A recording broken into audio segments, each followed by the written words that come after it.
I'm Mickey Colton. And I'm Chad Dillon. And this is the Utica Rallycross Series, coming to live for your 9th event of Season 4 here at the Hong Kong Street Circuit. Yes, we had a little bit of a break there, but we are back, and I am ready to be here at Hong Kong, my favorite racetrack. I know it should be an excellent race today. This has been a steadfast feature on the Utica Rallycross Series schedule since Season 1. It is a very difficult course, but one of the most challenging jumps on the circuit. Yes, especially when they modified it. That turn before the jump is so fast. And if you don't hit it right, your car's going to go flying into the water. Yeah, luckily we have a lot of safety personnel out there on lifeboats trying to make sure that any driver that goes into the bay doesn't stay in the bay for long. Yeah, you don't want to stay with Bay too long. She gets crazy. I'm going to ignore that. But there's going to also be a great championship hunt as we have a couple of drivers starting to, lose track of the field. Some drivers are trying to stay on top of the standings. So, yes. Let's take a look at the starting order. Anyone here that stands out to you? A big name to stand out, obviously Stephen Carter leading in points right now. He's early up, so hopefully it doesn't kill him too much. I mean, this is a really tough racetrack, but he is Mr. Consistency, so we shouldn't see any problems there. Tyler Benoit is also really good here. He starts really early on. Robert Piet's another driver to watch out for. He's been the championship hunt, but he doesn't have a win as of the second half of the field. Any other names you see here? Some other names. I mean, Chris Aurelio, he's starting to actually do pretty well in the tail end of this series, so let's see how he does today. Won the inaugural race in Season 1. Yeah. He should be one to watch out for. Also, Zachary Fitzpatrick Sr. is the last car up on track. We'll have to see what he can do in a last-ditch effort for the title. Yeah. But the first car on track is Tyler Benoit in car number 3, a driver who's had a couple get away from him this year. Yeah, I know, it hasn't been a very, very superb season for him, but he's still keeping in there. He's still in the top 10 in points, and, he's getting near the tail end. I mean, he's a veteran of the series. He's been here for 4 seasons now, and, he's just having a good time, I think. He sure is, as he makes that difficult jump. Yeah. And, it may look easy to the folks at home, but that is a very difficult maneuver to pull off. Another spot here that's very difficult, that's troubled a lot of drivers, is this dirt section here, because you have so much speed coming off of that section, you can easily fly into the bay if you turn a little too sharp. Yep, there is no guardrail on that section of the course. Here we go into the final section of this race. They have to make this loop around this roundabout, hit both of the checkpoints, loop around, and come to the finish. I have to say, this has been a very good run for Tyler Benoit for first man up. A 52.80, a really good time for him. Not too shabby for Tyler Benoit, as Stephen Carter, your points leader, is on track in car number 4. He's having a great season so far. I know, he's been so fantastic. I mean, he's came out of nowhere. I mean, he used to as a middle-of-pack driver. We'll see how he does in the big jump here. Get some air, oh, but no! not gonna make it! Oh, no! Can he get back on his 2 wheel? Oh, no! Ooh, all the drivers in the paddock are licking their lips because they see an opportunity to pounce as the points leader has just wrecked out early in this course. Oh, and especially when you got like 6 drivers battling for that top spot to win the championship here. It's going to be a battle today. Next up on track is Nathan Hudson in car number 6. This will be his last start of the season. He is vacating the ride at Dead Man's Curve to allow Canadian rally racer Ryan Raso an opportunity! Oh, no! Oh, and we were hoping that he'd be able to get a good run in his final start of the year, but it's been a Nathan Hudson-esque season. Man, now the man you want to look out for that wants to capitalize on Stephen Carter's mishap is Chris Dodd with the hot bod. Yes, the hot bod's hoping to do well in Hong Kong today as now Stephen Carter out of the show. Chris Dodd just needs to make it past him. He's going to gain some points. Exactly. I mean, now if he could just get a good time here, this might be able to put him up in the top spot. I mean, they've been battling for first all year long, and it's been really tightly contested. Dodd led the standings at the start of the season at Yuma, Arizona. Kept the lead for a couple of weeks, then it changed hands around mid-season. And if you notice there, Chris Dodd's running this thing all the way up to the wall. I know. It's been really amazing to watch. And so far, a good run in Hong Kong here. Really, really steady. I think he might be tracking a little better than Tyler Benoit to put him in the top spot. Let's see how he finishes. Let's see. That's a 52.68. Yeah. Just edges out Tyler Benoit. So Chris Dodd to the top of the board with a bonus point as Estavas Cortez, the Phoenix, is on track. Yes, he is. Now, this car, I think it was Season 2, was able to steal the show for the win. I'm pretty sure this car was Emil Michaels? No, I believe Emil Michaels stole Toyota away. That's what it was. Yeah. But as you saw there, he missed the jump. He had a little bit of a mishap on that flat part of the course. So now he has to go all the way back around and try and get it done. there is a checkpoint on one of those things, so you have to hit this jump. That's the most frustrating part. I've talked to a lot of drivers, especially when they miss it. I mean, can he get it? Oh, no! But flips the car over, and he's still going. This is not going to be a good point stay for Estavas Cortez, I can tell you that, but if he can finish the race, he gains at least 2 spots, as Carter and Hudson are both out of the show. They can't gain any more spots. If he can make the jump, he will guarantee himself an 18th or higher. You know, this is a good time to talk about Estavas Cortez's season because, you know, he was on track in the top 5, and now he's starting to drop off a little bit in the last couple races. He hasn't been doing so well. I mean, the fact that he even had such a good start to the season based off what he used to run at is just impressive enough. Yeah, I mean, Estavas Cortez, he's been the butt of many jokes as he makes the jump this time, so he will be able to finish well, I mean, we'll see if he can finish the course. There's still a couple more opportunities to fail. But this one here, is he going to stay on? A little tight, almost flies over, but he keeps himself afloat. Oh, a little... Wow! Estavas is scaring me over there, but...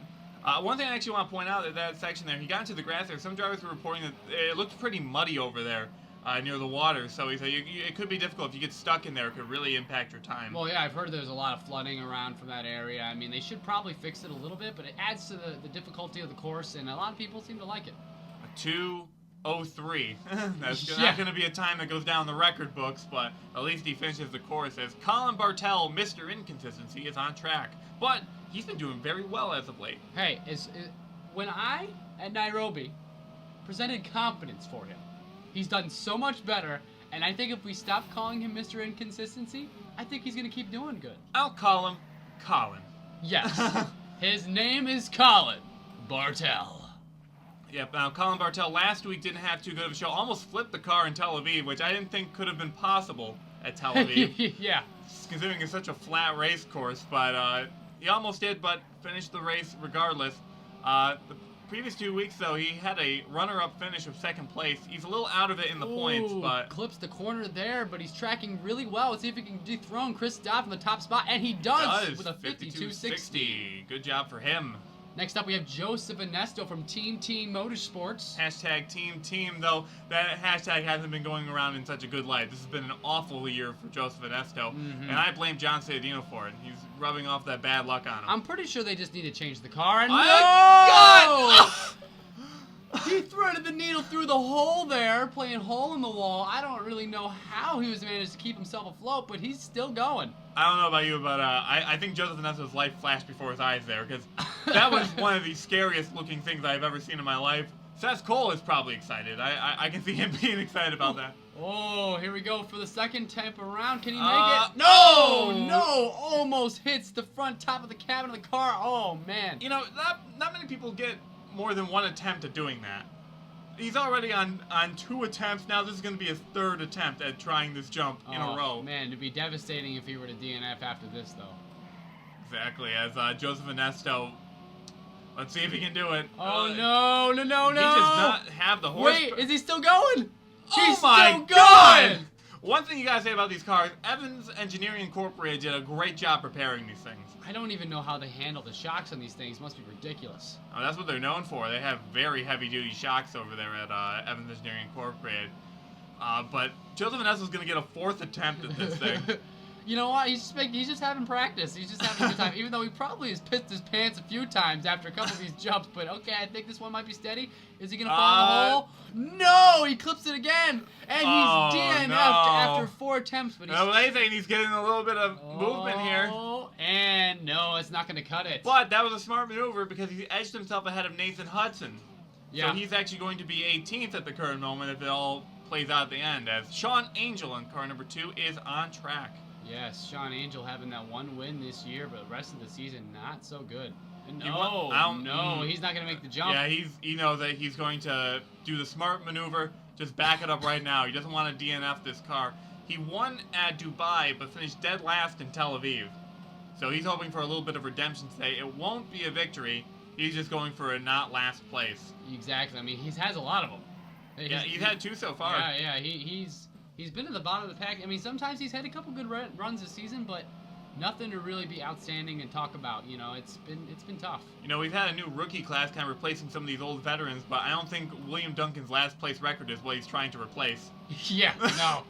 And let's see, he's going for it. It's close. He does it, but he has no speed. I don't know what he's going to do here. I don't think he's going to be able to build enough speed to even get over the jump. Yeah, he's going to try. I don't think that's possible, Sean, but hey, I mean, what has he got to lose? Oh, no. He's going to have to go for another attempt here at the big jump. It's so tough that they designed that checkpoint on the ramp there. They can't even double. They have to double back every single time. Yeah, I was talking to the guy who made the track, one of the track officials, and he said that he wanted people to do it. He doesn't want a scenario like SAR, and Sean Angel just keeps clipping that wall. Oh, man. He's just having such a hard time. He's getting a little bit of coaching from his crew chief, but yeah, he's just having, and you know, it's hard. Like, you know, we give the drivers a lot of slack sometimes, but Sean Angel is a rookie. This is his first time in this car at this racetrack. Yeah. As you know, he goes back and doubles back, so he doesn't really know this turn very well. He came from road racing background in stock cars. Like, he's never driven anything like this. This is only the 9th time he's been in this car. Oh, exactly, and especially with this kind of circuit here. I mean, this course, driving through buildings, right around the bend, you think he's going to clip the side there again. Is he going to make the jump? He's going for it. I'm not sure if that's a good move. Oh, and he's flipping over. Yeah, he tilted it, and that's going to be last place overall.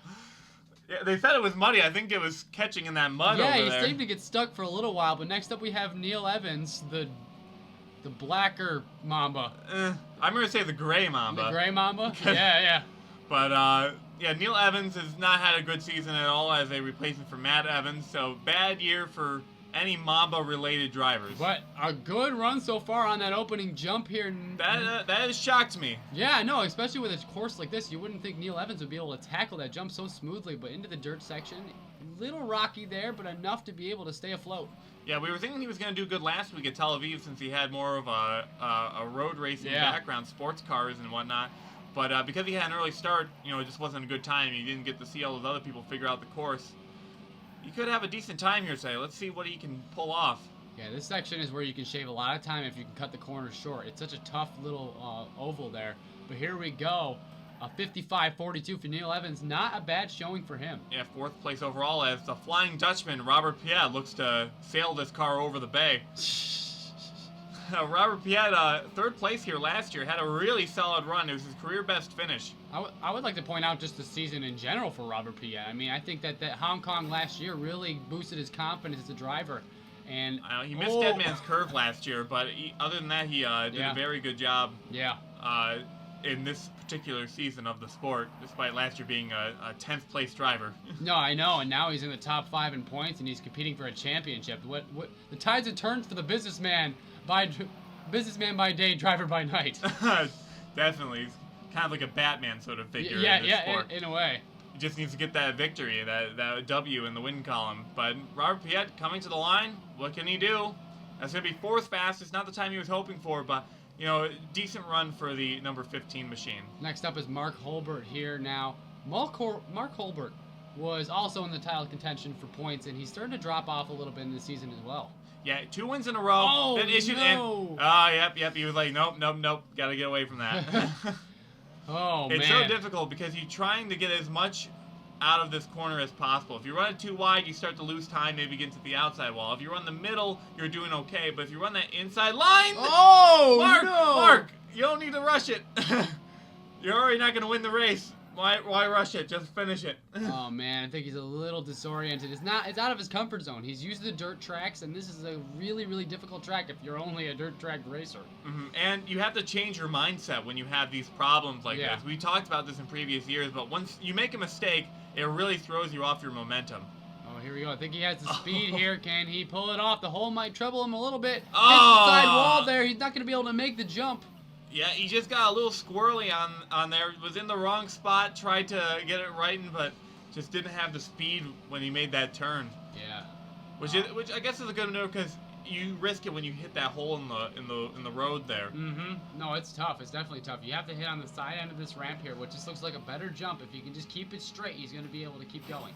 Here we go, and it's going to be a battle near the bottom now since we have Estavas Cortez with an established 2-minute time.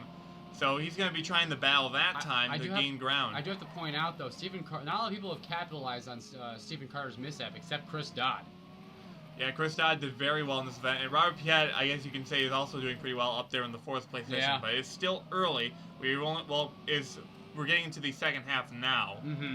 So let's see what Mark Holbert can do here as he's going to try and beat Cortez's 2-minute flat. And he does with a 1:56.15. Next up is James Silverfox from CYBERTRON Motorsports. Yes, James Silverfox, not been a good year. No, not at all. And I think it's just a matter of, just hopping into it mid-season. He didn't really have that momentum, that drive from the beginning of the year. And plus, he inherited Anthony Lopez's equipment, which isn't the top-tier equipment in the sport. But look at that. Wow, really killed that jump. Really nice. And that was a very solid execution of that jump. He just has to continue down the course and see if he can get a solid time in. Ooh, very smooth in the dirt section there. A lot of momentum on the double jump. Going here to the double oval here, coming up. Yeah, see how he can do with the loop here. As he just has to hit it with a good speed. So far, so good. Hasn't clipped any single walls yet. Can he take the top spot here? Let's see, coming to the line. No, it's going to be 4th overall with a 52.85. As next up, it's the stuntman, Seth Cole. Seth Cole was just full of glee today, ready to jump over the bay. His favorite thing to do ever. Except for season 1 when it injured him. True. Going to the final. He is not scared of danger. He has conquered this course. Wow! Last year he won it. So much momentum. I remember last year he actually flew over the hole and just bolted right to the second ramp. It was an amazing run by him. I know, he was so fast last year. He won that race, and it was his 2nd win of the year. So Seth Cole had a really good season 3. He's still trying to get himself back in the title contention as he's been kind of the outside looking in. Oh, yeah, I know. And right now, his run is really showing us he's really trying to capitalize on Stephen Carter to climb in those points. Here he goes in the final stretch of the race. Can he dethrone Colin Bartel's top time? Let's see. And he gets does! it done! Breaks 52 seconds. That's a huge advantage over Colin Bartel. Almost an entire second. And Colin Bartel, once again, 2nd place. Yes, I know. It's pretty impressive. Even for both drivers. I mean, everyone on the top 3. I mean, Colin Bartel, still 2nd place is a really good showing for him, especially with the kind of driver he has been. And we failed to mention, there's Tyler Colessa in number 10, and that's how you take the hole. Yes. Hole right there. He just swerved around in a little tiny maneuver. It's tough if you clip your tire in the hole at all. It's going to throw off your momentum, and you're not going to have enough speed to get over the jump. Yeah, it's all about precision and speed, and that's why it's so difficult. Yeah, exactly. Now, so far, this is not a bad run for Tyler Colessa. I mean, it was a little slow over the jump there, had to maneuver around the hole, but not so bad. Gets a little bit wide there. I'm not sure about that. As coming to the line, I don't think this is going to be a top time, but let's see where he tracks. That's a 54.52. Not going to be anything to write home about. As next up, it's William Duncan in the Maverick GP, number 11. And William Duncan's been a little discouraged this year. It was so tough. William Duncan was really staying strong for the first half of this season, and then he just dropped off, which we've seen a lot of drivers like Mark Holbert and stuff like that. It's hard. It really shows you it's hard to battle and be consistent every single week in order to stay in the top of points. Which makes Adam Dunlap's championship in Season 2 even more impressive. And he gets a little off course, and that's going to hurt his time. But yeah, Adam Dunlap in Season 2 had to run a 20 race schedule all over the globe, and he won it with 1 race to spare. Yeah, no, he pretty much just dominated the second half of that season, and it was an impressive run. Ever since he turned around his alcoholism and everything like that, he became a really good driver, and he went down in history as probably one of the best in Rallycross. Duncan coming to the line, and it's going to be a 55.60, not what he was hoping for. And next up, we had the surprise winner of last week, Kaytlyn Stringer. That blew me away. So did that cough. Yeah, I know, Kaytlyn Stringer. I mean, Matt Doole's probably considering a replacement here after that amazing win for the first time ever driving in the car. And is it going to go in the not going to hole? get right. Oh, no! Keeps it on all 4 wheels. Man. As Kaytlyn Stringer, not going to be a win today, but that was an exceptional save. Exactly. It's still impressive enough that your second time driving this race car, and you're in a track like Hong Kong, one of the most famous racetracks in Rallycross seasons. So some would say infamous because of how difficult this track is. Oh no, not again! Oh yeah, that's gonna be rough. Contact with the wall. As Kaytlyn Stringer, and she, you know what? She's going for it. That shows you, a lot of these rookies, they really go for it. You gotta think, you're rattling around. It's tiring.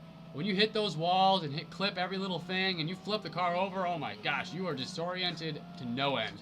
And she's got a lot of energy. Like, after that wreck, she's just right on the pedal and just going. Oh, no no, stopping. not gonna cut it. No. She's still good. She's still good, though. Is she going to be able to keep going, or is she just a little thrown off? This is nearly unprecedented. I've never seen drivers get this many attempts at that jump.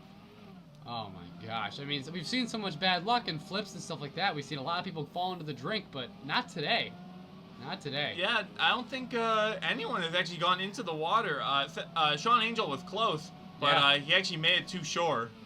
Just ended up in the murky areas on the coast there. It's tough to see when our Baywatch crew isn't there to run and come in to save the day. And, as we talk about what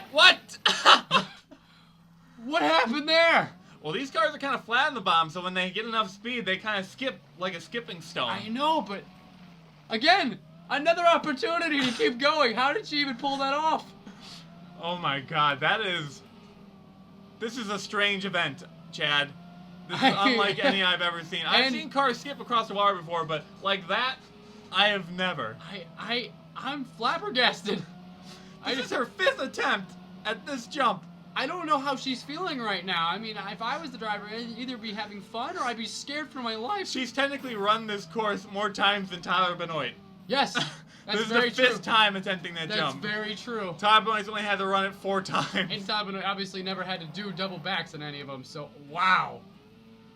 Well, it looks like she's going to maybe finish this course because I don't see any other opportunities where she could flip it. I mean, she's going to do better than a lot of the DNFers, so it's not like it's that bad of an idea to keep persistent, but wow. Yeah, coming to the line in the last couple of corners, Kaytlyn Stringer, and what was probably the oddest comeback run, a 2:57.93, a mere 3-minute time at this track, but she's going to beat Onesto, Hudson, Carter, and Angel. Wow, that was a long run. That was about as long as a Dead Man's Curve run there. That was crazy. I know. As next up, it's Ray Davis, Captain Clutch, getting an opportunity to show off his Captain Clutch abilities. Yes, and so far hits the jump there very, very smooth. This is nice seeing someone actually, go through the course one time. Now, Davis is a driver that actually can capitalize on Stephen Carter. He led the point standings going into the midway point of the year. So he's looking for that elusive victory that's been getting away from him. Ray Davis really having a great run through that dirt section there. Now onto the double loop here. Can he pull it off in the final stretch? Saskole's got a pretty hard time to beat, though. I'm not sure if he can get it done. It's getting close here. Let's see what comes to the line. And he does it! 51-17 as Ray Davis to the top of the stack. As we only have 3 cars left to try and challenge. Captain Clutch showed up today. Excellent job for Ray Davis, as now is Conrad Wilson. Double the yeses, double the successes, though it's been double the suck as of late. Yeah, I know. He had a good couple of races in the beginning, but not so hot for the tail end of this season. And wow, really, really good in the first half of this course. That was a really solid maneuver. And, Michael Aurelio has been a coach for him all season long. And I noticed that the tracks that Michael Aurelio has raced at, he's been able to give a lot better feedback to Wilson. Wilson really struggled at Dubai and Tel Aviv, tracks that either Aurelio didn't race at or struggled at. So Conrad Wilson actually might be tracking to maybe beat Ray Davis. It's going to be a close call here. Here we go. Second place overall on 51-67. And these guys are really gunning it near the end.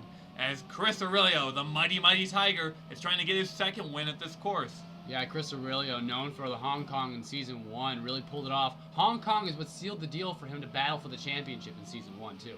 That was a championship winner. Let's see if we can do it this time around. He makes the jump again. Wow, we got a lot of intense drivers in the last end of this course, really trying to dethrone Captain Clutch. Well, see, Kaytlyn Stringer failed it in every way possible, so that they know exactly what not to do. It's very good. It's a very good point. But Chris Aurelio, car number 14, through the dirt section of this course. He's going to try and get it done. Yes, this is going to be another close battle here. Let's see if he can also dethrone Ray Davis. This is going to be close. He is tracking pretty close to these drivers. Clip the wall there. I might slow him down. Coming to the line. 4th place overall. That's still a great time for Chris Aurelio. He really used those track limits. Yes, and last up is Big Papa, Zachary Fitzwater Sr. Let's see how he can finish along with these other drivers in the last end of this course. Now, Fitzwater can capitalize. He is a championship-eligible driver. Let's see what he can do on the big No, jump. it's going into the hole. Oh, no. He saves it. Okay, so now it's damage control. Damage control for Zachary Fitzwater Sr. We know that Ray Davis has the victory now. Yeah. But now it's just a matter of Zachary Fitzwater getting the most out of this run as possible. We had a couple drivers that had to do this multiple run. I believe the highest he can maybe get is 13th, but that's still points gained on Stephen Carter. No, it definitely is, and it's every point counts, especially us going into Dead Man's Curve. Let's see what he can do. Second time on the jump. He's a little bit to the edge. Oh, but he's able to make it. Can he keep it up in the final half of this course? He just needs to finish. Now, he's a lot quicker than what Mark Holbert ran that time around, so he just has to get to the end Oh, of it. no! And the boats are going to get something to do today. I know. The last driver of the course, they almost packed up their bags, but he fell right into the Bay Area. Ray Davis gets his first Utica Rallycross Series victory since Season 1 Wow. in SAR. So congratulations to Ray Davis. In Captain Clutch fashion. How about Conrad Wilson in second? Top performing rookie. Seth Cole, third place. He loves the Hong Kong track after recovering from it a couple years ago. Chris Aurelio in fourth, an excellent run for him. And Colin Bartel, another solid top 5. Chris Dodd able to capitalize pretty well with a nice 6th place, followed by Todd Benoit. James Silverfox, not a bad run Best for him. finish of the year. Robert Piet and Tyler Kalesa to round out your top 10. And Kalesa, he's been really hoping for this top 10 because he's been having a difficult season this year. So, yeah, very impressive top 10. A lot of good stories there. Neil Evans finishes the race in 11th place, followed by William Duncan, who's a little bit in doubt of his Season 5 plans. Yeah. Mark Holbert, not the run he was hoping for, is 13th, followed by Estavas Cortez and Kaytlyn Stringer, who just doesn't give up. I mean, that's a very good point. And then we have our DNFers with Zachary Fitzwater Sr., the last one to go up, Joseph Ernesto, Nathan Hudson, Stephen Carter, which gave everyone the opportunity of a lifetime, and Sean Angel to round out your top 20. Third last place of the year. We thought Nathan Hudson would get the last place award this year, but Sean Angel has blown him out of the water. And with Hudson not going to appear at Dead Man's Curve, I think that's going to lock it up for Sean Angel to be the last place champion this year. Yeah. What's funny though, he's last place champion, but he did have a win. So. All right, here's the moment of truth. This is who's running for the title. Wow. Chris Dodd, 5 points to the good over Stephen Carter. Robert Piet has caught up to Stephen Carter a bit. Seth Cole is in 4th, and Ray Davis is in 5th.